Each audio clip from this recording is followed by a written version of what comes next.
Encara en successos, la matinada de diumenge a dilluns s'ha produït un assalt en un habitatge de la Sénia en el qual ha quedat ferit un dels veïns de l'immoble.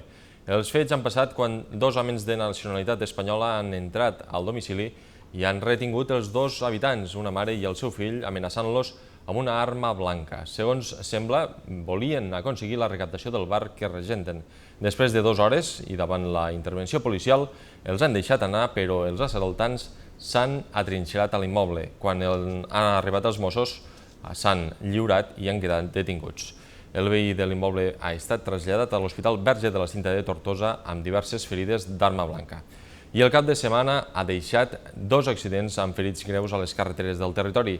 El xoc entre una moto i un turisme a la C44 a Tivissa va provocar fractures obertes a les cames i als braços d'un motorista. Un helicòpter medicalitzat el va evacuar a l'Hospital Joan 23 de Tarragona. També un home de 23 anys i una dona de 52 van quedar ferits greus dissabte en un xoc a la C12 a Ascó. L'accident també va implicar una moto i un turisme.